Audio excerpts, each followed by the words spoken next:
अल्हम्दुलिल्लाहि वकफ़ा वसलाम अला इबादिहिल्लज़ीना इस्तफ़ा अम्मा बाद फ़अऊज़ु बिल्लाहि मिनश्शैतानिर रजीम बिस्मिल्लाहिर रहमानिर रहीम अन्नबिय्यु औला बिल मुअमिनीना मिन अनफुसिहिम व अज़वाजुहु उम्महातुहुम व क़ाल तआला फ़ी मक़ामिन आख़र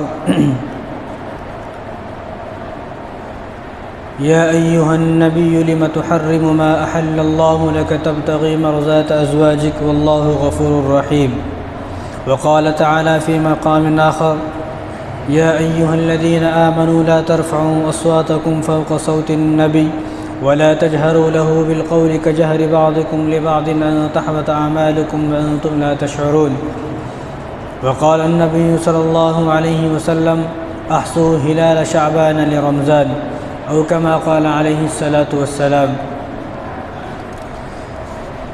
मेरे मोहतरम दोस्तों, अज़ीज़ साथियों, ये जो महीना है ये शाबान का महीना है। इस महीने में एक रात है जिसको शब बारात बोलते हैं। उस रात में हम सब के नामाए आमाल यानी हम सब के आमाल जो है वो अल्लाह तबारक व तआला के साथ सामने पेश होते हैं। इस महीने में अल्लाह तबारक व तआला के सामने हम सब के जितने भी आमाल हैं एक साल में जो हमने किया है वो सब के सब इस महीने में पेश होते हैं। तो इस महीने में आदमी 5 वक्त की नमाज़ों की पाबंदी भी करे और इस महीने में गुनाहों से बचे, जितना हो सके उतने गुनाहों से बचने की कोशिश करे। और जो शाबान का महीना है, इस महीने में इमाम आज़म अबू हनीफ़ा रहमतुल्लाह अलैह की भी वफ़ात हुई है और हज़रत मुग़ीरा बिन शुअबा रज़ियल्लाहु तआला अन्हु जलीलुल क़द्र सहाबी हैं, उनकी भी वफ़ात इसी महीने में हुई है।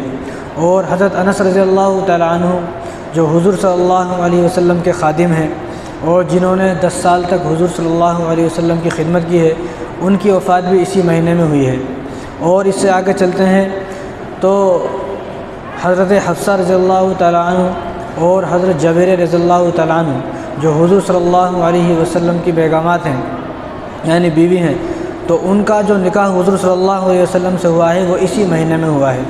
तो इंशाअल्लाह आज मैं इन्हीं दोनों के बारे में बताने की कोशिश करूँगा कि किस तरह इनका निकाह हुआ, यानी हज़रत हफ्सा और हज़रत जबीर रज़ियल्लाहु तआला अन्हु, इन दोनों का निकाह इसी महीने में यानी शाबान के महीने में हुज़ूर से हुआ है। तो अल्लाह तबारक व तआला हमारे वक्त में बरकत अता फ़रमाए। देखो, हुज़ूर सल्लल्लाहु अलैहि वसल्लम की 11 शादियाँ हुई हैं। तो हुज़ूर सल्लल्लाहु अलैहि वसल्लम की जो 11 शादियाँ हैं, उन 11 शादियों में बहुत सारे लोगों का एतराज़ है कि हुज़ूर ने माज़अल्लाह 11 शादी क्यों की। बहुत सारे लोग एतराज़ करते हैं।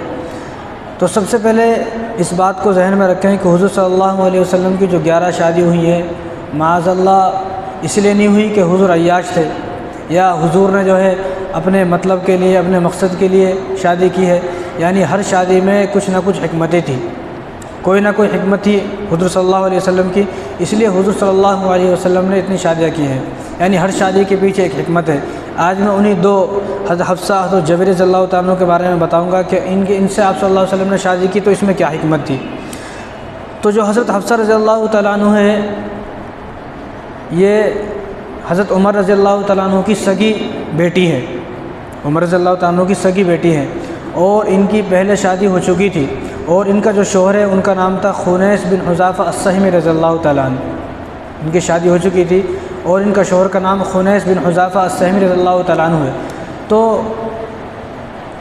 जब शादी हो गई तो शादी के बाद जब हज़रत उमर रज़ियल्लाहु तआला अन्हु ईमान लाए, उसी वक्त इनकी बेटी भी हज़रत हफ्सा भी ईमान ले आई। और इनकी जो पैदाइश है हज़रत हफ्सा की, वो हुज़ूर सल्लल्लाहु अलैहि वसल्लम जब नबूवत मिली आपको, जब आप नबी बने, तो उससे 5 साल पहले आपकी जो है विलादत हुई, आप पैदा हुई 5 साल पहले। और जब हज़रत उमर रज़ियल्लाहु तआला ईमान लाए तो उसी वक्त ये भी ईमान ले आई। तो उसके बाद जब 16-17 साल की हो गई तो हज़रत हफ्सा रज़ियल्लाहु तआला अन्हु की शादी हज़रत उमर ने हज़रत खुनैस से कर दी। तो हज़रत खुनैस रज़ियल्लाहु तआला अन्हु पर बड़ा जुल्म किया गया, इनको सताया गया। तो हुज़ूर सल्लल्लाहु अलैहि वसल्लम के मशवरे से इनको हबशा भिजा दिया गया, आप हबशा चले जाओ, क्योंकि बहुत सारे सहाबा वो हबशा हिजरत करके चले गए थे मक्के से, क्योंकि यहाँ पर अबू जहल वगैरह बड़े सताते थे। तो हबशा भिजा दिए। तो किसी ने वहाँ पर इनको ख़बर दे दी कि अब मक्के के अंदर अमन व अमान है, अब मक्के के अंदर अमन है और कोई किसी को नहीं सता रहा, कोई किसी पर जुल्म नहीं कर रहा। तो इन्होंने जब ये सुना, अब वो वक्त फ़ोन का तो नहीं था, कोई फ़ोन करके बता दे भाई ऐसे मामलात हैं, फ़ोन का नहीं था। तो अब इन्होंने सोचा मक्के के हालात अच्छे हैं, तो फिर हबशे से वापस मक्के को आ गए। और जब मक्के में आके देखा तो वहाँ और ज़्यादा बुरे हालात थे, क्या करें, और परेशान। तो कुछ वक्त के बाद जब सहाबा मक्के से मदीने हिजरत करके गए, तो ये भी मक्के से मदीना हिजरत करके मदीने आ गए। अब मदीने में आ गए, 1 साल रहे, 2 साल। दूसरे साल में जब मदीने आ गए तो दूसरे साल में जंग बदर हुई। तो जंग बदर में जो है हफ्सा के खामिन थे हज़रत खुनैस रज़ियल्लाहु ताला अन्हु, ये बहुत ज़्यादा ज़ख्मी हो गए और इनके बदन पर कोई ऐसी जगह नहीं बची जहाँ पर इनको जो है तलवार और तीर ना लगी हो, पूरा बदन ज़ख्मी हो गया। जब पूरा बदन ज़ख्मी हो गया, जंग बदर के अंदर 14 सहाबा शहीद हुए। तो ये वहाँ पर शहीद नहीं हुए, बल्कि ये जंग बदर से वापस मदीने को आ गए। जब मदीने में चंद दिन रहे तो चंद दिन के बाद इनका इंतकाल हो गया, क्योंकि ज़ख्मों की ताब ना ला सके, ज़ख्म इतने थे, तो ज़ख्मों की ताब ना लाते हुए इनका इंतकाल हो गया। जब इनका इंतकाल हो गया हज़रत खुनैस का, तो हज़रत हफ्सा रज़ियल्लाहु ताला अन्हु बेवा हो गई। अब हज़रत हफ्सा बेवा हो गई तो हज़रत उमर रज़ियल्लाहु ताला अन्हु को बड़ी कोशिश और बहुत परेशान हुए कि मेरी बेटी अभी उम्र ही कितनी है, अभी 19 साल उम्र है, 17 साल की उम्र में शादी हुई थी, 2-3 साल अभी शादी को हुए हैं, और अभी मेरी जो है बेटी बेवा हो गई है, तो अब इनकी शादी मुझे कहीं दूसरी जगह करनी चाहिए। आजकल भी अगर किसी की अल्लाह ना करे बेवा हो जाए या तलाक़ मिल जाए, तो अब ये नहीं सोचना चाहिए कि अब शादी करना ही नहीं है, बल्कि हर तल इम्कान जहाँ तक हो सके कोशिश करें। तो हज़रत उमर रज़ियल्लाहु ताला अन्हु भी कोशिश की कि किस तरह मैं इनकी शादी करूँ, तो किससे शादी करूँ सोचा। तो उनकी नज़रों में 2 आदमी बेहतर थे अपनी बेटी के लिए, कि हज़रत उमर अबू बकर, दूसरे हज़रत उस्मान, क्योंकि हज़रत उमर की बेटी है। तो पहले वो हज़रत अबू बकर के पास गए, और हज़रत अबू बकर उमर रज़ियल्लाहु ताला अन्हु से 10 साल बड़े हैं, उम्र में ही 10 साल बड़े हैं, और अपनी बेटी 19 साल उनकी शादी की बात करने के लिए गए, क्योंकि अरब में उस वक्त ये रिवाज नहीं था। अब तो अगर बच्चा 20 साल का है तो वो सोचता मेरी जिससे शादी हो वो 18-19 साल की हो, बस मुझसे बड़ी ना हो, ये सोचे। लेकिन उस वक्त ऐसा नहीं था, अरब का कल्चर था, आज भी है।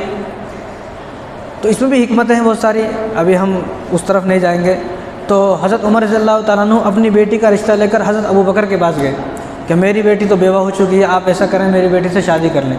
तो हज़रत अबू बकर सिद्दीक़ ज़ादा खामोश हो गए, उन्होंने कोई जवाब नहीं दिया। अब उन्होंने कोई जवाब नहीं दिया, उन्होंने 2-4 दिन इंतज़ार किया, कोई जवाब नहीं मिला।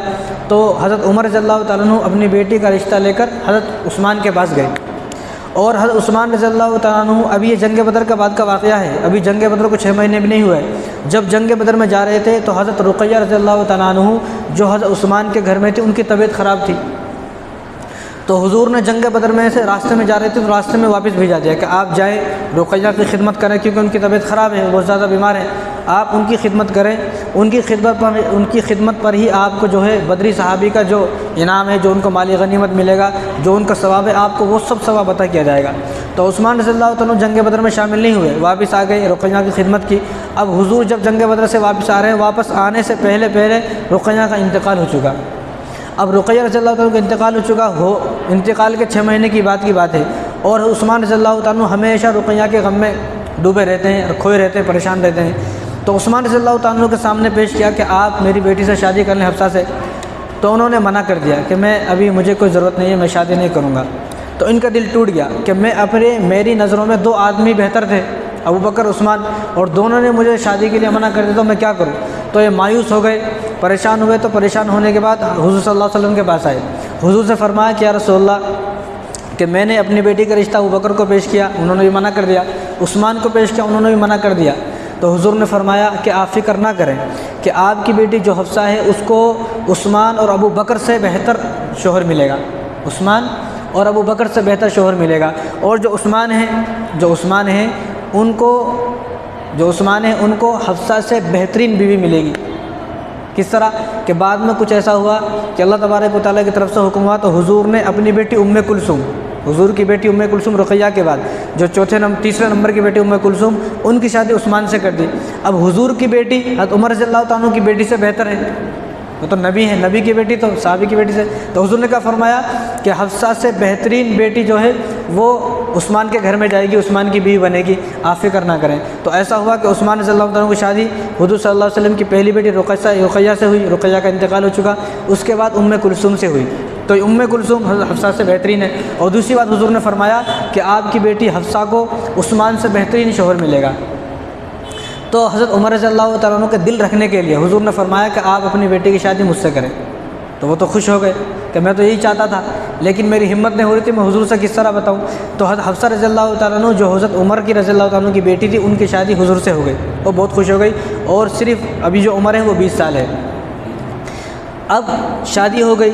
शादी होने के बाद हज़रत अबू बकर और हज़रत उस्मान जो है आप इनसे हज़रत उमर से मिले। उन्होंने कहा कि आप दिल छोटा ना करें, आप मायूस ना हो। हमने आपको इसलिए मना किया था कि आपकी बेटी जब बेवा हो गई थी तो हुजूर को बड़ा गम हुआ, और एक मरतबा हुजूर हम तीनों बैठे हुए थे तो हुजूर ने फरमाया कि देखो, अगर उमर की बेटी से कोई शादी नहीं करेगा तो मैं उससे शादी करूँगा, मेरी तमन्ना है, क्योंकि वो बेवा हो गई, उसका दिल टूट गया है। और जब एक बाप की बेटी बेवा होती है तो उसको मालूम है कि उसको रोने के लिए जगह नहीं मिलती, अल्लाह ना करे किसी के साथ ऐसा, तो उनको रोने के लिए कमरे नहीं मिलते, अपने आंसू पूछने के लिए उनके आंसू पूछने वाला कोई पैदा नहीं होता। तो हुजूर ने जब ये इजहार किया कि मैं शादी कर लूँगा, तो अबू बकर और उस्मान रज़ियल्लाहु अन्हु फरमाया हमने इसलिए मना किया कि हुजूर सल्लल्लाहु अलैहि वसल्लम ख्वाहिश रखते हैं कि आपकी बेटी से शादी करें, तो हमने इसलिए, आपका दिल तो टूटा लेकिन हमने इसलिए मना कर दिया। तो बाद में इनकी शादी हुजूर सल्लल्लाहु अलैहि वसल्लम से हो गई। और ये चौथी शादी है हुजूर सल्लल्लाहु अलैहि वसल्लम की। पहली शादी हज़रत खदीजा से है, दूसरी हज़रत सौदा से है, तीसरी आयशा से है और चौथी हफ्सा से है। फिर उम्मे कुलसूम है, वो उम्मे हबीबा है, उम्मे सलमा है, जवेरिया है और सफ़िया है, और हुजूर सल्लल्लाहु अलैहि वसल्लम की पूरी 11 बीवियाँ हैं। तो हर एक में हिकमत है, ऐसा नहीं कि भाई हिकमत नहीं, हर एक में हिकमत है। तो इनकी शादी हफ्सा रज़ियल्लाहु तआला अन्हु की शादी जो है वो हज़रत हुजूर सल्लल्लाहु अलैहि वसल्लम से हो गई। ठीक है, अब हुजूर सल्लल्लाहु अलैहि वसल्लम के घर में आ गई, शादी हो गई।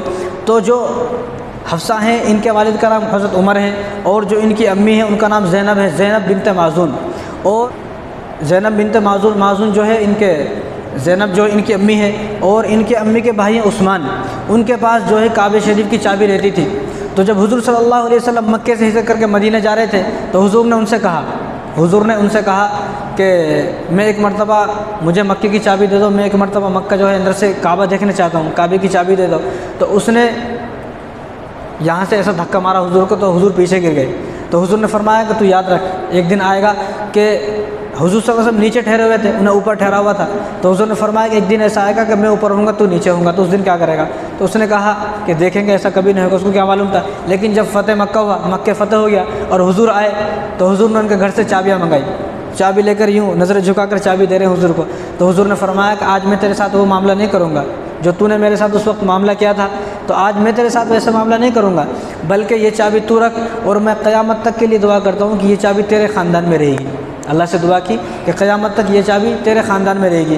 तो ये इनके मामू हैं हज़रत हफ्सा के, यानी इनके जो वालिदा हैं, वालिदा के भाई हैं उस्मान, तो ये इनके मामू हैं। तो इनके ख़ानदान के पास बैतुल्लाह शरीफ की चाबी है। और हज़रत हफ्सा जो हैं वो तमाम बीवियों में हुज़ूर सल्लल्लाहु अलैहि वसल्लम की सबसे ज़्यादा पढ़ी लिखी थी, यानी सबसे ज़्यादा पढ़े लिखे में, यानी बचपन से इनको पढ़ने की और लिखने की आदत थी, इनको लिखना आता था। बाकी जो अज़वाज थी आप सल्लल्लाहु अलैहि वसल्लम की, उनको इतना लिखना पढ़ना नहीं आता था।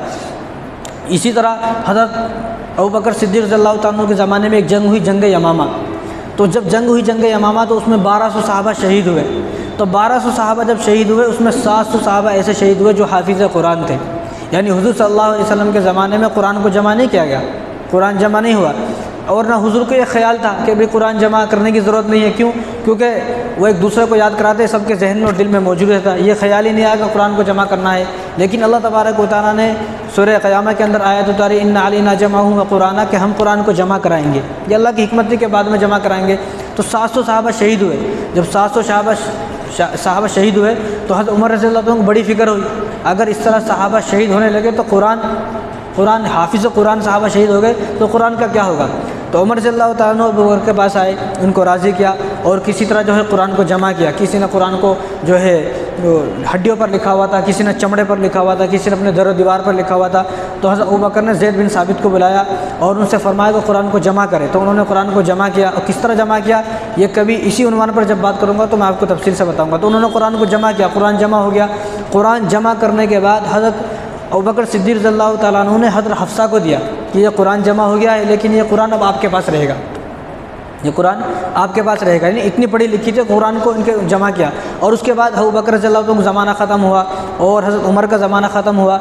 और जब हज़रत उस्मान का ज़माना आया तो हज़रत उस्मान रज़ियल्लाहु तआला अन्हु से वो नुस्ख़ा, वो कुरान का जो नुस्ख़ा कुरान जो जमा हुआ था वो हज़रत हफ्सा से लिया और इस कुरान को जो है छपाया गया, जो आज हमारे पास मौजूद है। अब इस कुरान को हम पढ़ते हैं तो इसका सवाब हज़रत हफ्सा को भी पहुँचता है। ये उनका एहसान है इस उम्मत पर कि उन्होंने कुरान को अपने पास रखा सीने से लगाकर, और कुरान को जो है, जो आज हमारे पास जो कुरान है, तो हज़रत उस्मान रज़ियल्लाहु तआला अन्हु ने उनसे कुरान को लेकर कुरान को छपाया। जब तक कुरान इस तरह छपा उन्होंने तो बस, बल्कि कुरान पूरा एक जगह मौजूद था, तो उन्होंने इसको छपाया। आज पूरी दुनिया के अंदर कुरान मौजूद है। तो ये कुरान वही कुरान है जो हज़रत हफ्सा के पास मौजूद था। तो इनकी वफ़ात सन 45 हिजरी में हुई, जब हज़रत अमीर मुआविया रज़ियल्लाहु तआला अन्हु की हुकूमत थी, जब इनकी वफ़ात थी। और वफ़ात के वक्त इनकी उम्र जो है वो 63 साल थी। हुज़ूर सल्लल्लाहु अलैहि वसल्लम की वफ़ात भी 63 साल, अबू बकर की उम्र भी 63 साल, और हज़रत हफ्सा रज़ियल्लाहु तआला अन्हु जो वफ़ात पाई हैं इनकी उम्र भी 63 साल है। और एक अजीब वाक़या देखो, हुज़ूर सल्लल्लाहु अलैहि वसल्लम ने हज़रत हफ्सा को एक मरतबा तलाक़ भी दी, एक तलाक़ दी। यानी हुज़ूर तलाक़ दें, ये कैसे हो सकता है? लेकिन ये हमारे लिए, हमें सबक के लिए है। क्यों? एक इसमें कई वाक़या हैं जो उलमा ने बयान फरमाए हैं। अब सबको मालूम है कि हज़रत उमर रज़ियल्लाहु तआला अन्हु जो थे वो सख्त मिजाज के थे। उमर रज़ियल्लाहु तआला अन्हु सख्त मिजाज के थे। तो जैसे बाप है वैसी बेटी होगी, तो हज़रत हफ्सा जो है वो भी ज़रा सख्त मिजाज की थी। हुज़ूर उनको समझाते थे, लेकिन वो ज़रा सख्त मिजाज की थी। तो सख्त मिजाजी की वजह से तलाक़ दी या किस वजह तलाक़ दी, लेकिन बहरहाल हुज़ूर ने एक तलाक़ दी। तो एक मरतबा ऐसा हुआ कि देखो, अब ये चौथी शादी है, हज़रत हफ्सा की चौथी शादी। पहली शादी हुज़ूर की हज़रत खदीजा से है। जब तक हज़रत खदीजा ज़िंदा थी तो हुज़ूर सल्लल्लाहु अलैहि वसल्लम ने दूसरा निकाह नहीं किया। हज़रत खदीजा के वफ़ात के बाद हुज़ूर ने हज़रत सौदा से निकाह किया, और हज़रत सौदा रज़ियल्लाहु तआला से जब निकाह हुआ हुज़ूर का, तो हज़रत सौदा की उम्र 55 साल है, हुज़ूर की उम्र भी 50 साल, और हज़रत सौदा रज़ियल्लाहु तआला की उम्र भी 55 साल है। और उनके बाद जो शादी हुई वो हज़रत आयशा से हुई। अब हज़रत आयशा की उम्र कम थी, ज़रा मैं आखिर में बताता हूँ उसके बारे में। तो उनकी उम्र कम थी। तो अब खदीजा का इंतकाल हो चुका है, सौदा मौजूद है, आयशा मौजूद है। अब हज़रत सौदा जो है उनकी उम्र तो ज़्यादा है, 55 साल की उम्र है, और 55 साल की जो उम्र हो जाता है उसको क्या ख्वाहिशात, उसको तो कोई ख्वाहिशात नहीं है। तो हज़रत आयशा रज़ियल्लाहु तआला की उम्र ज़रा कम है। जब हफ्सा रज़ियल्लाहु तआला की शादी हुई, अब हफ्सा की उम्र कितनी है? 19 साल 20 साल उम्र है। तो हज़रत आयशा रज़ियल्लाहु तआला के दिल में इनकी तरफ से ज़रा रंज हुआ, अरे मैं भी जवान हूँ, ये भी आ गई, तो ऐसा लगता है हुज़ूर का जो रुझान होगा वो इनकी तरफ होगा। तो काफ़ी टाइम के बाद जब हुज़ूर सल्लल्लाहु अलैहि वसल्लम की 4-5 बीवियाँ और आगे जब शादी हो गई, तो हुज़ूर सल्लल्लाहु अलैहि वसल्लम हज़रत हफ्सा के घर असर के बाद जाते थे, और असर के बाद हुज़ूर को वो शहद देती थी, शहद। तो हुज़ूर सल्लल्लाहु अलैहि वसल्लम शहद चाटते थे, और असर से लेकर मगरिब तक हुज़ूर सल्लल्लाहु अलैहि वसल्लम का ये मामूल था कि तमाम बीवियों के पास 10-10 मिनट सबके पास जाते थे, सबको वक्त देते थे। तो हुज़ूर सल्लल्लाहु अलैहि वसल्लम जब हज़रत हफ्सा रज़ियल्लाहु तआला के घर में सबसे पहले जाते थे, तो हज़रत हफ्सा शहद खिलाती थी, तो वो शहद खा के आते थे। तो तमाम अज़वाज के पास जब जाते थे तो शहद की खुशबू आती थी। तो एक दिन क्या किया, हज़रत आयशा रज़ियल्लाहु तआला तमाम जो अज़वाज है, तमाम जो बीवियाँ हुज़ूर की, तमाम को जमा किया, और जमा करके कहा कि ये वहाँ जाते हैं हुज़ूर और शहद चाट कर आते हैं। तो ऐसा करो, जब हुज़ूर अब शहद चाट कर आएँगे तो हुज़ूर से ये कहना कि हुज़ूर आपके मुँह से मगाफ़िर की बू आ रही है। मगाफ़िर एक कड़वा फल होता था उस वक्त। देखो ये फितरी चीज़ें हैं, एक औरत दूसरी औरत को बर्दाश्त नहीं करती कि फितरी चीज़ है। कोई आदमी ये ना सोचे कि हुज़ूर के बारे में ऐसा कैसा सोच लिए। वो सोच रही हैं शोहर के नाते से, नबी के नाते से नहीं, नबी के उससे नहीं, बल्कि वो सोच रही हैं शोहर के हिसाब से। तो अब हुज़ूर सल्लल्लाहु अलैहि वसल्लम हज़रत हफ्सा के घर से शहद चाट कर आयशा के घर को आए। तो हज़रत आयशा ने कहा कि या रसूलल्लाह आपके मुँह से आज मगाफ़िर की बू आ रही है, वो एक कड़वा फल होता है। तो हुज़ूर ने कहा कि मैं तो मगाफ़िर का फल नहीं खाया, मैं तो शहद चाट कर आया हूँ। तो वहाँ से उम्मे सलमा को गए। अब हज़रत आयशा ने सबको बता दिया, तो सबको ये बात कहना है। अब सब ने वही बात कही कि हुज़ूर आपके मुँह से तो जो है मगाफ़िर की बू आ रही है, मगाफ़िर। हुज़ूर परेशान हो गए। अब हुज़ूर हज़रत हफ्सा के पास वापस आए, और हज़रत हफ्सा से कहा कि देखो मैंने जो शहद चाटा ना उसमें से मगाफ़िर की बू आ रही है, और आज के बाद मैंने शहद को अपने ऊपर हराम कर लिया है। आज के बाद शहद को मैंने अपने ऊपर हराम कर लिया, आज के बाद मैं शहद नहीं चाटूँगा, और तुम ये बात किसी को बताना नहीं, ये बात किसी को बोलना नहीं। कहा कि ठीक है। लेकिन चंद दिन जब गुजरे तो हज़रत हफ्सा रज़ियल्लाहु तआला अन्हा ने इसी बात को हज़रत आयशा से बता दिया, हज़रत आयशा को बता दिया। अब हज़रत आयशा को बताया तो उन्होंने कहा कि किसी को बताना नहीं, उन्होंने एक दूसरे को बता दिया। अब सब में बात फैल गई। जब सब में बात फैल गई तो हुज़ूर सल्लल्लाहु अलैहि वसल्लम को इस बात पर गुस्सा आया, नाराज़गी थी। शायद उलमा इस बात में खामोश हैं, लेकिन शायद यही वाक़या होगा कि हुज़ूर सल्लल्लाहु अलैहि वसल्लम को इस बात पर गुस्सा आया कि जब मैंने बताया है किसी को बताना है तो आपने क्यों बताया। तो इस बात पर, या उनकी तेज़ मिजाजी, वो मिजाज में ज़रा सख्त थी, इस बात पर हुज़ूर ने उनको एक तलाक़ दी, तलाक़ रजी। एक तलाक़ को तलाक़ रजी बोलते हैं। आज हमारे मुसलमानों को तलाक़ का मसला ही नहीं मालूम। तो एक तलाक़ में मसला यह है कि कोई आदमी अपनी बीवी को एक तलाक़ दे तो वो औरत जो बीवी है इद्दत में बैठेगी। इद्दत के अंदर अगर उसके दिल में दोबारा मोहब्बत पैदा होती है तो उससे लौटा सकते हैं वापस, क्या कि मैं तुम्हें दोबारा अपने निकाह में ले रहा हूँ, बस निकाह में आ जाएगी। अगर इद्दत ख़त्म हो गई, 3 महीने इद्दत करना है, इद्दत ख़त्म हो गई तो अब इद्दत ख़त्म होने के बाद दोबारा निकाह होगा, दोबारा मेहर होगा। इद्दत ख़त्म होने के बाद नया निकाह नया मेहर के साथ होगा। अगर इद्दत के अंदर अंदर लौटा लिया कि मैं तुम्हें दोबारा अपने निकाह में लेता हूँ, तो निकाह की ज़रूरत नहीं है, मेहर की ज़रूरत नहीं है, हो जाता। तो हुज़ूर सल्लल्लाहु अलैहि वसल्लम ने जब तलाक दी, एक तलाक दी, तो हज़रत उमर रज़ियल्लाहु तआला को मालूम हुआ कि मेरी बेटी को एक तलाक दी है। तो हज़रत उमर रज़ियल्लाहु तआला जो है परेशान हुए और उन्होंने मिट्टी उठाई और अपने सर पर डाली। और मक्के के अंदर कोई आदमी मिट्टी उठाकर अपने सर पर डालता तो इसको बहुत बुरा समझते थे। उन्होंने मिट्टी उठाकर अपने सर पर डाली और कहा कि मेरे लिए हलाकत है, कि मेरे लिए हलाकत है। हुज़ूर सल्लल्लाहु अलैहि वसल्लम को गलत नहीं बताया, बल्कि अपनी बेटी को डांटा, अपनी बेटी को डांटा और कहा अपनी बेटी से, मेरे घर के दरवाजे आपके लिए बंद है, मेरे घर में आना नहीं, जाओ हुज़ूर की कैसे भी मन्नत समाजत करो, उनकी खिदमत करो, कैसा भी करके जो है उनको रुजू कर लो। आज क्या होता, आज अगर यह मालूम हो जाए कि मेरी बेटी को शोहर ने एक थप्पड़ भी मारा है तो हम पूरी फ़ौज को लेकर वहाँ पर पहुँच जाते। बेटी को ये बोलें कि बेटी अब तेरा जनाजा वहीं से निकलेगा, बात ख़त्म, अब जो करना है भाई। अव्वलन तो बेटी इतनी ख़तरनाक है, कुछ नहीं बोल रहे तो भी बातें आके लगा दे रही। तो बेटियों को तरबियत देना शुरू से। अब ये हालात क्यों हो रहे हैं? ये हालात इसलिए हो रहे हैं कि शादियाँ होती हैं बड़ी लेट। अब 30 साल की उम्र में जिसकी शादी होगी तो उन्हें घाट घाट का पानी पी के है, बस समझते ना आप, घाट घाट का पानी पी के और छन छन के उन्हें उसको सब मालूम है अच्छा है बुरा क्या है। लेकिन जब कम उम्र में शादी होगी तो उसको दुनिया के बारे में ज़्यादा मालूम नहीं होगा। जब कम उम्र में शादी होगी तो शोहर के पास जाएगी, शोहर की खूब खिदमत करेगी। जब खूब खिदमत करेगी तो शोहर के दिल में मोहब्बत पैदा होगी। खिदमत ही नहीं कर रही तो शोहर के दिल में मोहब्बत कहाँ से पैदा होगी? तो इधर हज़रत उमर रज़ियल्लाहु अन्हु ने फरमाया कि मेरे घर के दरवाजे आपके लिए बंद है, आप जाएँ और उनकी खिदमत करें और दोबारा हुजूर को मजबूर करें कि हुजूर रुजू कर लें। तो अब तलाक दे दी, ठीक है। उसके बाद कुरान की आयत उतरी, या अय्युहन नबी लिमा तुहर्रिमु मा अहल्लल्लाहु लक तब्तगी मर्ज़ात अज़वाजिक, कि हुजूर का नाम लेकर अल्लाह ताला फरमाया, या अय्युहन नबी, ए नबी, आपने उस चीज़ को अपने ऊपर क्यों हराम कर लिया है कि हमने जिस चीज़ को हलाल किया है, यानी शहद तो हलाल है, आपने उसको क्यों हराम कर लिया है? आप ऐसा ना करें। और आगे वइज़ा सर्रन नबी इला बाज़ि अज़वाजी हदीसा फलम्मा नब्बअत बिही वअज़हरहु अलैहि अर्रफ़ बअदहु वअरज़ अन बअद, हुजूर हज़रत हफ्सा के पास आए और हज़रत हफ्सा से कहा कि मैंने आपको बताया था कि किसी को बताना नहीं, लेकिन आपने आयशा को बता दिया, हैरान हो गए, आपको कैसा मालूम हुआ? आपको कैसा मालूम हुआ? फलम्मा नब्बअत बिही वअज़हरहु अलैहि अर्रफ़ बअदहु वअरज़ अन बअद फलम्मा नब्बअहा बिही क़ालत मन अंबअका हज़ा, क़ालत मन अंबअका हज़ा, आपको किसने खबर दी, आपको किसने बताया? तो हुजूर ने फरमाया, क़ाल नब्बअनी अल-अलीमुल ख़बीर, मुझे अल्लाह तबारक व तआला ने इस बात की ख़बर दी है, मुझे अल्लाह ने इस बात की ख़बर दी है। तो उसके बाद हज़रत जिब्राइल अलैहिस्सलाम आए और हज़रत जिब्राइल ने फरमाया कि या रसूलल्लाह आप हफ्सा से रुजू कर ले। क्यों?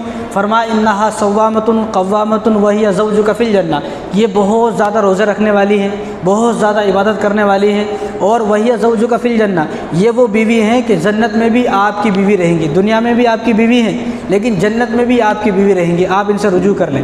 तो अल्लाह ने फरमाया, तो हुज़ूर सल्लल्लाहु अलैहि वसल्लम ने जो है रुजू कर लिया, एक तलाक दी। इसलिए अगर तलाक की नौबत अब आ जाए, अल्लाह ना करे, अगर तलाक की नौबत आ जाए और पंचायत सब फेल हो चुकी है तो एक तलाक दे शोहर, ऐसा ना तीनों तलाक दे, नहीं, एक तलाक दे। हो सकता है इस नालायक को 1 साल तक कोई मिले ही नहीं, कोई शादी ना हो, तो एक तलाक जब तक बाकी रहेगी तो जब तक उसी बीवी को अपने निकाह में ले सकते हैं। 2 तलाक भी दे दी तो बीवी को निकाह में ले सकते हैं। अगर 3 तलाक दे दी तो बीवी को निकाह में नहीं ले सकते, दूसरी शादी करानी पड़ेगी। अब मैंने पहले भी एक मरतबा बताया था, अब दूसरी शादी को हम लोगों ने नाम दे दिया हलाले का। जब ये सुनते तो मुसलमान परेशान हो जाता है, ये क्या हुआ, ये दूसरी शादी है, हलाला बोलते हैं ना हम लोग, ये हलाल है, ये दूसरी शादी है। क्यों? 3 तलाक हो गई, अब वो आज़ाद है, अब कहीं भी शादी करे भाई। लेकिन ये बेगैरत दोबारा इसको अपने निकाह में लेना चाहता है और ये बेगैरती की भी इंतहा हो गई कि ये भी इसके निकाह में आनी चाहती, तो इन दोनों की सज़ा है, ये इन दोनों की सज़ा है। हम लोग हलाला सुन के परेशान होते नहीं, भाई मुसलमान ये क्या है, तो ये दूसरी शादी है। अब अगर इसी के पास जिसने तुझे तलाक दी है, मारा है, परेशान किया है, छोड़ दिया है, अब इससे उम्मीद क्या लगाई जा सकती है? इससे उम्मीद ये लगाई जाएगी कि दोबारा तुम्हारे को रखेगा, दोबारा रखेगा नहीं, क्या मालूम दोबारा ही फिर ऐसा कर दे। तो अब इन दोनों की सज़ा है ये। पहली बात तो औरत को बताया जा रहा है कि इसने 3 तलाक दी थी, उसके पास जाने की ज़रूरत नहीं, तू आज़ाद है, अब जहाँ तेरी मर्ज़ी वहाँ शादी कर।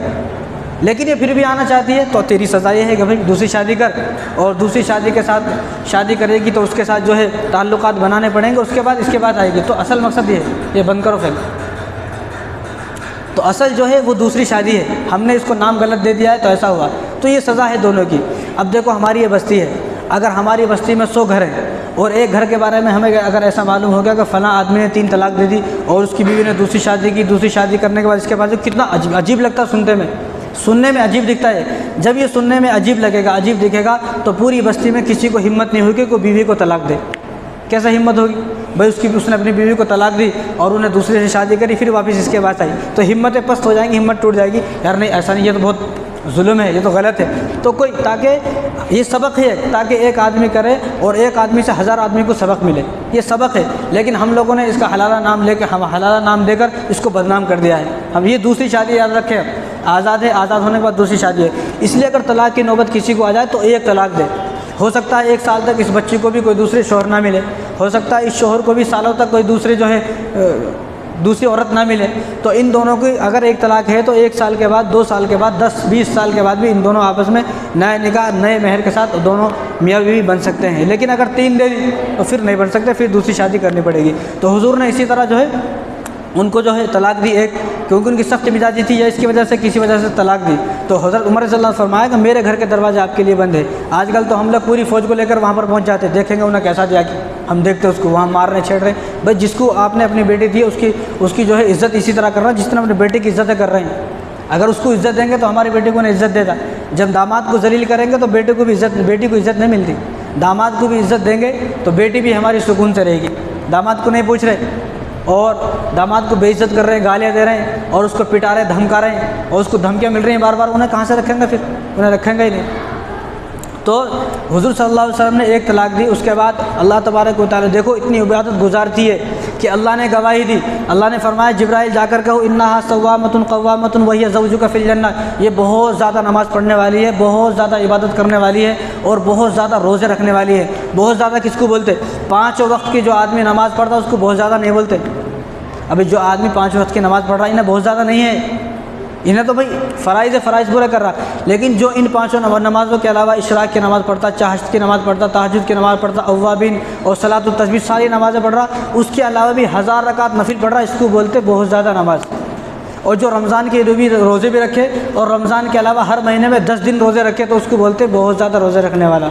क्यों? देखो ये बहुत ज़्यादा रोज़े रखने वाली, बहुत ज़्यादा इबादत गुजार थी। तो अल्लाह तबारक व तआला ने गवाही दी वही ज़ौजुका फ़िल जन्नह, और इनको इनाम ये मिला है किसी भी जो हुज़ूर सल्लल्लाहु अलैहि वसल्लम की 11 बीवियाँ हैं, इनके अलावा जो 10 बीवियाँ हैं, किसी भी बीवी के बारे में अल्लाह ने ये नहीं फरमाया कि ये आपकी बीवी बनेगी या आपकी जन्नत में बीवी है। सिर्फ हज़रत हफ्सा के बारे में फरमाया कि ये जन्नत में भी वही ज़ौजुका फ़िल जन्नह, ये जन्नत में भी आपकी बीवी है। दुनिया में तो ही, लेकिन ये जन्नत में भी आपकी बीवी बनेंगी। तो हुज़ूर सल्लल्लाहु अलैहि वसल्लम उसके बाद जो है एक तलाक दी थी, रुजू कर लिया और हुज़ूर सल्लल्लाहु अलैहि वसल्लम के निकाह में दोबारा आ गई। तो कुरान का नुस्खा जो है वो भी इनके पास था, जो आज हमारे पास कुरान का नुस्खा है। तो सबसे पहले याद रखें, हमारे जहन में एक सवाल पैदा होता है कि माज़अल्लाह गैर मुस्लिम भी यही समझते हैं और मुसलमान भी यही समझता है, मुसलमान भी यही समझता है। और देखो हुजूर के बारे में अगर किसी ने ये जुमला बोल दिया जो मैं बोलने वाला हूँ कि माज़अल्लाह हुजूर अय्याश थे, हुजूर ने अय्याशी के लिए 11 शादियाँ की, तो अगर किसी ने ये जुमला बोला है या हुजूर के बारे में किसी को शक है तो वो फ़ौरन इस्लाम से खारिज हो जाएगा, फ़ौरन। देखो अय्याशी की जो उम्र होती है ना, अय्याशी की जो उम्र होती है वो 18, 19 साल, 20 साल, 21, 22, 23, 25, 30 साल तक उम्र होती है। नहीं, 50 साल का आदमी अय्याश रहता। 50 साल का आदमी तो बीवी में, बच्चे में, घर के ख़ानदान में, कमाने में वैसे ही परेशान है, उसके ऊपर तो वैसे ही इतनी टेंशन है कि उसको अय्याशी के बारे में सोचता ही नहीं वो। तो हुज़ूर सल्लल्लाहु अलैहि वसल्लम की उम्र 25 साल है। अगर हुज़ूर सल्लल्लाहु अलैहि वसल्लम अय्याश होते, माज़अल्लाह, अल्लाह माफ़ करे, नक़ल कुफ़्र नबाशत, जो काफिर लोग कहते हैं, हम वैसा नहीं सोचेंगे। तो हुज़ूर सल्लल्लाहु अलैहि वसल्लम अगर अय्याश होते तो हुज़ूर सल्लल्लाहु अलैहि वसल्लम 25 साल की उम्र में 40 साल की खदीजा से शादी ना करते। खदीजा का इंतकाल हो गया। अब खदीजा के इंतकाल के बाद हुज़ूर सल्लल्लाहु अलैहि वसल्लम ने दूसरी शादी की हज़रत सौदा से। अब हज़रत सौदा से जब शादी की है तो हज़रत सौदा की उम्र 55 साल थी, 55 साल, और इधर हज़रत हुज़ूर सल्लल्लाहु अलैहि वसल्लम की उम्र 50 साल है। तो हुज़ूर सल्लल्लाहु अलैहि वसल्लम माज़अल्लाह अगर अय्याश होते तो 55 साल की उम्र से शादी करते। 55 साल जिसकी उम्र है जिस औरत की, उससे शादी करते नहीं। और इसमें एक हिकमत यह है कि हज़रत सौदा रज़ियल्लाहु तआला अन्हु जब मक्के के अंदर ईमान ले आई तो इनको बहुत ज़्यादा सताएगा। इनके जो चाचा थे, उनके जो बेटे थे, बड़े अब्बा थे, वो बहुत सताते थे, मारते थे। तो ये हिजरत करके मदीने को आ गए। मदीने में आने के बाद इनके जो शौहर थे उनका इंतकाल हो गया। अब जब शौहर का इंतकाल हो गया तो ये अकेली हो गई, बच्चे औलाद नहीं थी। अब अकेली हो गई तो अब इनको परेशान हो गए। अगर मैं वापस मक्के को जाती हूँ तो लोग मुझे पहले ही मैं वहाँ से परेशान हूँ, मुझे लोगों ने मारा है, मैं तो बूढ़ी औरत हूँ, अगर मैं दोबारा वापस मक्के को जाती हूँ लोग मुझ पर जुल्म ज़्यादती करेंगे तो मैं क्या करूँ। तो हुजूर सल्लल्लाहु अलैहि वसल्लम उनको सहारा दिया, उनको छत दी है, उनको सहारा दिया और उनके सहारा बने और उनको एक घर दिया और उनको जो है शोहर का नाम दिया। तो हुजूर सल्लल्लाहु अलैहि वसल्लम ने उनका गम ये बांटने के लिए, उनका गम ये ख़त्म करने के लिए उनसे शादी की। अगर माज़अल्लाह अय्याश होते तो 55 साल की उम्र से कौन शादी करते। तो हज़रत हफ्सा रज़ियल्लाहु तआला अन्हु से शादी इसलिए की ताकि जो है हज़रत उमर रज़ियल्लाहु तआला अन्हु के दिल रहे। तो हज़रत उमर रज़ियल्लाहु तआला अन्हु जब बेटी बेवा हो गई तो परेशान थे, कौन शादी करेगा मेरी बेटी से। आज हमारे माशरे में कितनी बच्ची ऐसी बेवा हैं लेकिन कोई शादी करने के लिए तैयार नहीं है। कोई जिनको अल्लाह तबारक व तआला ने दिया है उनको इस बात पर गौर करनी चाहिए। तो हुजूर सल्लल्लाहु अलैहि वसल्लम अगर अय्याश होते तो एक मरतबा हज़रत उमर रज़ियल्लाहु तआला हुजूर के पास आए और हुजूर सल्लल्लाहु अलैहि वसल्लम ज़मीन पर लेटे हुए थे। जब हुजूर उठे तो ज़मीन पर, पूरे ज़मीन पर जो मिट्टी लगी हुई थी।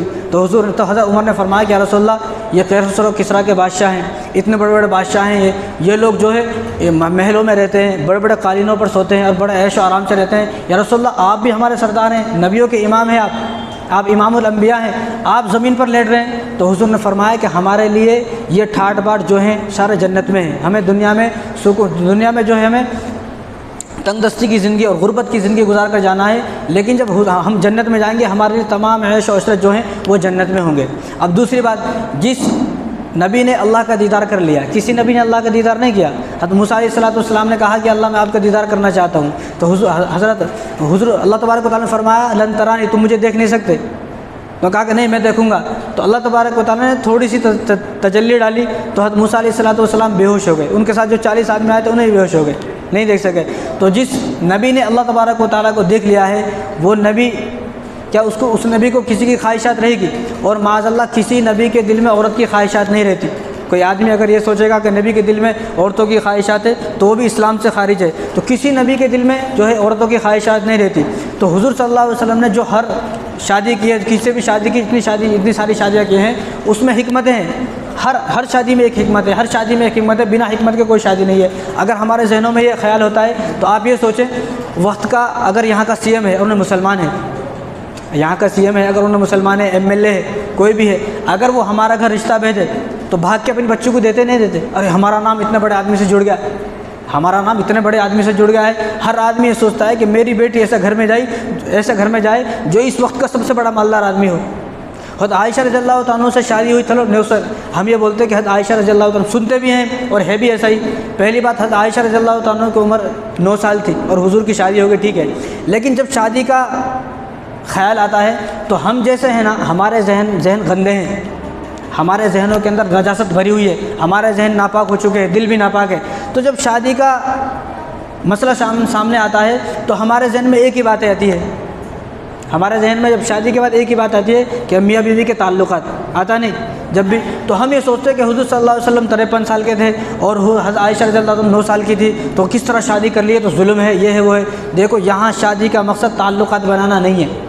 पहली बात अब ये देखें, हमारे जहन गंदे हो चुके हैं, जिस तरह हम गंदे हम उनके बारे में भी यही ख्याल करते हैं। तो हुजूर ने किसी से भी शादी इसलिए नहीं की मैं उससे ताल्लुकात बनाऊंगा। हुजूर सल्लल्लाहु अलैहि वसल्लम ने शादी आयशा से 9 साल की उम्र में इसलिए की, देखो इल्म जो इस दुनिया के अंदर इल्म आया है वो आधा इल्म हज़रत आयशा रज़ियल्लाहु तआला अन्हा होकर आया है। और अल्लाह तबारक व तआला ने हज़रत जिब्राइल अलैहिस्सलाम को भेजा और हज़रत जिब्राइल अलैहिस्सलाम इस तरह अपने बगल में दाब कर एक फ़ोटो लेकर आए और हुजूर सल्लल्लाहु अलैहि वसल्लम को दिखाया कि अगली बीवी आपकी ये होंगी। और वो फ़ोटो हुजूर को नहीं मालूम था ये फ़ोटो किसका है। लेकिन जब हुजूर सल्लल्लाहु अलैहि वसल्लम की शादी आयशा से हुई तो जब हुजूर सल्लल्लाहु अलैहि वसल्लम ने हज़रत आयशा को देखा तो वो फ़ोटो जब देखा तो उनको देख कर याद आ गया, तो वही फ़ोटो है जो जिब्राइल अलैहिस्सलाम लेकर आए थे। तो जब अल्लाह तबारक व तआला ने फरमा दिया है कि आपको इसको शादी करना है, आयशा से शादी करनी है, तो हम लोग एतराज़ करने वाले कौन होते हैं। और हुजूर ने फरमाया कि मैंने जितनी भी शादी की हैं पहले मेरे अल्लाह तबारक व तआला का हुक्म आया, मेरे अल्लाह का हुक्म आया, जिब्राइल अलैहिस्सलाम वही लेकर आए कि आपको इनसे शादी करनी है। मैंने बाद में शादी की है, मैंने अपनी मर्ज़ी से किसी शादी नहीं की, मैंने अपनी मर्ज़ी से किसी शादी नहीं की। तो हज़रत आयशा रज़ियल्लाहु तआला का फ़ोटो अल्लाह तबारक व तआला ने भेजाया हज़रत जिब्राइल अलैहिस्सलाम के ज़रिए से, पहली बात। दूसरी बात, जब शादी का नाम आता है तो हमारे जहन में मियाँ बीवी के ताल्लुकात आते हैं कि शोहर और मियाँ बीवी किस तरह ताल्लुकात करेंगे। ये माशाअल्लाह 53 साल के थे और मुसलमानों के जहन में सवाल आता है तो मुसलमान सबसे पहले ये याद रखें, जो हुज़ूर सल्लल्लाहु अलैहि वसल्लम की शादी हुई है वो माअज़ल्लाह ताल्लुकात बनाने के लिए नहीं हुई, बल्कि इल्म के लिए। क्या कि हुज़ूर सल्लल्लाहु अलैहि वसल्लम की पहली शादी 40 साल की उम्र से हुई है, दूसरी शादी 55 साल की उम्र से हुई है, और तीसरी शादी जो है वो आयशा से हुई है। ये इसलिए हुई है कि हुज़ूर सल्लल्लाहु अलैहि वसल्लम के पास एक खातून एक बीवी ऐसी रहे बचपन से, जिसका जहन में कोई बातें ना हो, जो अपने जहन में हुज़ूर की बातों को सुने, हुज़ूर की अहादीस को अपने जहन में महफूज करे, और तमाम मसाइल को जो अपने जहन में महफूज करे, जब हुज़ूर का इंतकाल हो जाएगा तो उन्हीं मसाइल को जो है दुनिया के अंदर फैलाया जाए। जो बड़े सहाबा थे, उन सहाबा से मसले हल नहीं होते थे, जब मसले हल नहीं होते थे उसी मसले को लिख कर आयशा के पास भेजते थे कि यह मसला हमसे हल नहीं हो रहा, तो हज़रत आयशा रज़ियल्लाहु तआला अन्हा उस मसले को हल करके लिख के भेजती थी सहाबा के पास।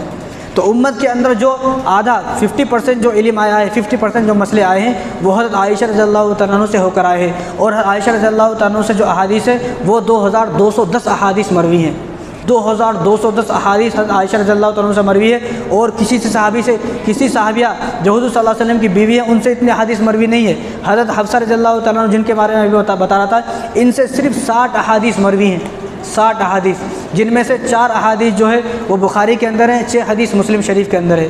और हज़रत आयशा रज़ियल्लाहु तआला अकेले से 2210 अहादीस मरवी हैं। अगर हज़रत आयशा रज़ियल्लाहु तआला हुज़ूर के पास नहीं आती तो ये 2210 अहादीस हमारे पास किस तरह आती।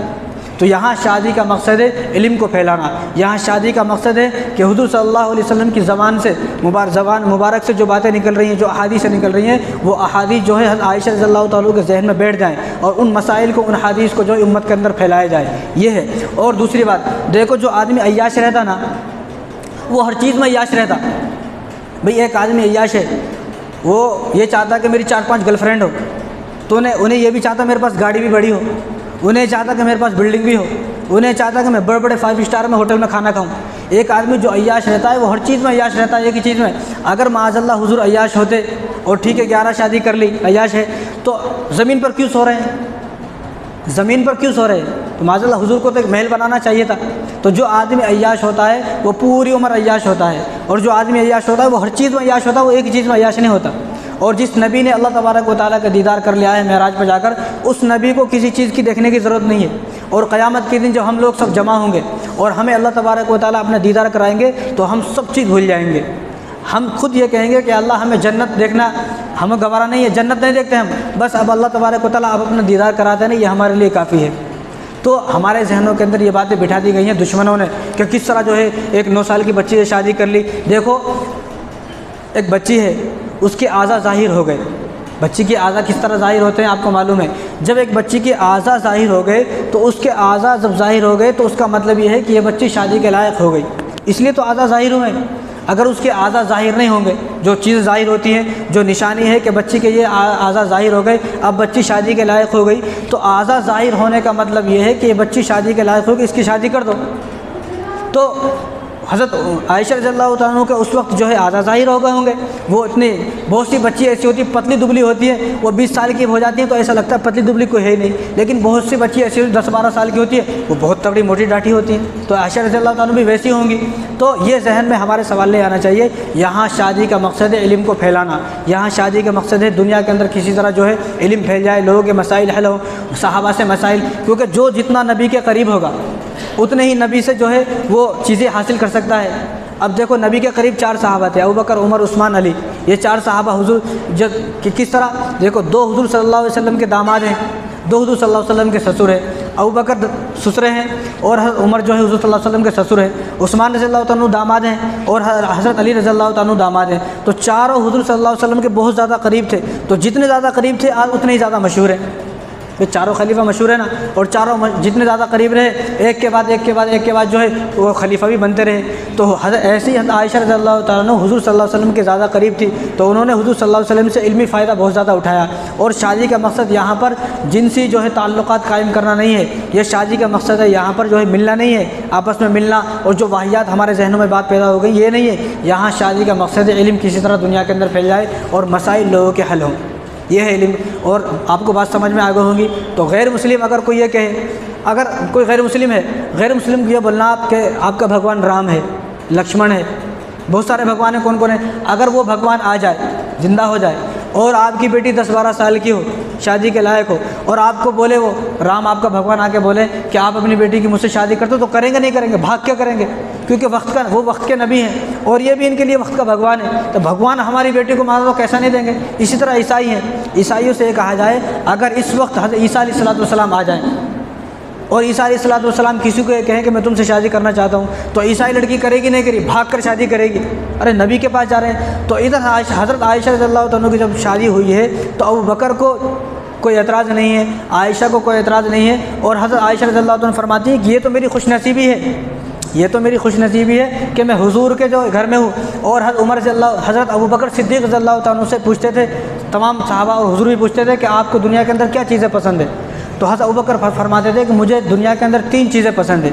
सबसे पहला कि मेरा माल हुजूर सल्लल्लाहु अलैहि वसल्लम पर ख़र्च होता रहे, ये मुझे पसंद है। क्योंकि जब हज़रत अबू बकर सिद्दीक़ रज़ियल्लाहु तआला ईमान लाए तो हज़रत अबू बकर के पास 6 दुकानें थी, कपड़े की 6 दुकानें थी, और यहाँ हमारे पास एक दुकान रहती ना, और उस दुकान पर कोई मांगने आ जाता तो 10 रुपये भी नहीं देते। इधर हज़रत अबू बकर के पास 6 दुकानें थी, ईमान लाए, हुजूर सल्लल्लाहु अलैहि वसल्लम को पैसों की ज़रूरत पड़ी तो एक दुकान को बेच दिया, फिर पैसों की ज़रूरत पड़ी दूसरी को, फिर पैसों की ज़रूरत पड़ी तीसरी, चौथी, पाँचवीं, छठी, सारी दुकानों को बेच दिया, कुछ भी नहीं रहा घर में। सब के सब ईमान पर और सब के सब जो है इस्लाम पर लगा दिया, सब के सब इस्लाम पर लगा दिया। 6 दुकानें थी। और हज़रत अबू बकर रज़ियल्लाहु फरमाया कि मुझे सबसे पहली पसंद ये है कि मेरा माल हुजूर पर ख़र्च होता रहे। दूसरी मेरी पसंदीदा चीज़ ये है कि मैं हुजूर सल्लल्लाहु अलैहि वसल्लम के चेहरे को देखता रहूँ, आंखें मेरी हो और हुजूर सल्लल्लाहु अलैहि वसल्लम का चेहरा हो तो मैं देखता रहूँ। तीसरी मेरी पसंदीदा चीज़ ये है कि मेरी बेटी हुजूर के घर में हो। जब बाप को कोई एतराज़ नहीं है तो हम लोग कौन होते हैं एतराज़ करने वाले कि भाई 9 साल के बच्चे से हुजूर ने किस तरह शादी कर ली, जब उनको कोई एतराज़ नहीं है। और देखो उस वक्त हुजूर सल्लल्लाहु अलैहि वसल्लम के दुश्मन चारों तरफ मौजूद थे, अबू जहल जो है सब दुश्मन मौजूद थे। वो ये चाहते थे कि किसी तरह माज़अल्लाह हुजूर को बदनाम किया जाए, हुजूर को किस तरह बदनाम किया जाए और किसी भी तरह जो है हुजूर पर कीचड़ उछाली जाए। लेकिन एक ज़ईफ़ हदीस भी ऐसी मौजूद नहीं है कि जिसमें अबू जहल वगैरह ने या किसी ने भी एतराज़ किया हो कि हज़रत आयशा से क्यों शादी की है। उस वक्त का ये कल्चर था, उस वक्त का माहौल था कि ऐसे शादी होती थी, तो किसी ने भी एतराज़ नहीं किया। जब उस वक्त के दुश्मनों ने एतराज़ नहीं किया तो अब मुसलमान एतराज़ करने वाले कौन होते हैं कि हुजूर सल्लल्लाहु अलैहि वसल्लम ने माज़अल्लाह 9 साल की बच्ची से शादी किस लिए की। तो सबसे पहले ज़हन में ये बात रखें कि हमारी जिस तरह शादी होती है ना, अब हमारी शादी हो रही है, अभी ना सुबह से खुश होकर फिर लड़ा मेरी शादी है, को ताल्लुकात बनाने हैं। हुजूर सल्लल्लाहु अलैहि वसल्लम की शादी में ताल्लुकात का मकसद नहीं है, यहाँ मकसद है अहादीस को फैलाना, यहाँ मकसद है दुनिया के अंदर इल्म को फैलाना, यहाँ और बहुत सारे मकसद हैं। जब उनको एतराज़ नहीं है तो आपको भी हक़ नहीं बनता। अब अगर कोई मुसलमान ऐसा सोचता है कि हुजूर ने इस तरह किस तरह शादी की, और हज़ारों नेट पे वीडियो बना के लोगों ने डाली हुई है, मुसलमानों ने वीडियो बना कर डाली हुई है हलाले के ऊपर और जो हुजूर सल्लल्लाहु अलैहि वसल्लम की बीवियों के ऊपर, माज़अल्लाह ऐसे मुसलमानों को डरना चाहिए। वो नबी है, नबी के बारे में कोई नबी से गलती हो ही नहीं सकती। माज़अल्लाह अगर गलती हो भी जाए, मैं कान पढ़ के माफ़ी अगर हो भी जाए तो वो भी अल्लाह तबारक व तआला की तरफ से है। जिस तरह हुजूर सल्लल्लाहु अलैहि वसल्लम की नमाज़ क़ज़ा हो गई, ठीक है ये गलती है, लेकिन ये उम्मत को बताना था, उम्मत को सिखाना था। अगर उनसे नमाज़ क़ज़ा नहीं होती तो हमें मालूम कैसा होता। इसी तरह तलाक़ है, आज तो धड़ाधड़ तलाक़ें हो रही हैं। तो हुजूर सल्लल्लाहु अलैहि वसल्लम ने तलाक़ इसलिए दी ताकि उम्मत को सबक मिलना कि 1 तलाक़ के बाद क्या मसला है, 2 तलाक़ के बाद क्या मसला है, 3 तलाक़ के बाद क्या मसला है। तो हुजूर सल्लल्लाहु अलैहि वसल्लम ने तलाक़ इसलिए दी अपनी बीवी को ताकि उम्मत के अंदर सबक मिले। तो हुजूर से या नबियों से गलती हो नहीं सकती, अगर हुई है तो वो हमारे लिए, हमें सबक हासिल करने के लिए गलतियाँ हुई है। तो ये जहन में बात ना निकाले, बिल्कुल जहन में से बात इसको निकाल दे कि आयशा की शादी क्यों हुई है। दूसरी बात देखो, ये शाबान का महीना है और शाबान की आज 7 तारीख़ है। इस महीने में हमारे नामाए आमाल और हमारे जितने भी नेक हैं, बुरे अमल जो भी है, वो अल्लाह तबारक व तआला के सामने पेश होते हैं, अल्लाह ताला के सामने पेश होते हैं। और इस महीने में एक रात आती है जिसको शब बरात बोलते हैं, आने वाले जुमे को है वो 14 शाबान, आने वाले जुमे को जो जुमा आता। तो जिस महीने में हमारे आमाल अल्लाह तबारक व तआला के सामने पेश होंगे, उसी महीने में हम नमाज़ें ना पढ़ें, उसी महीने में हम गुनाह करते हुए ना माने, और उसी महीने में हम जो है दाढ़ी को कटा दें, और उसी महीने में हम गालियाँ दे रहे हैं, लोगों को सता रहे हैं, जुल्म कर रहे हैं, माँ बापों को सता रहे हैं, बीवी को सता रहे हैं, बच्चों को मार रहे हैं और गुनाहों में डूबे हुए हैं। जिस महीने में हमारे आमाल अल्लाह तबारक व तआला के सामने पेश होंगे, अगर उस महीने में भी हमने नमाज़ें नहीं पढ़ी तो ये सोचो कि हम नमाज़ें फिर कब पढ़ेंगे।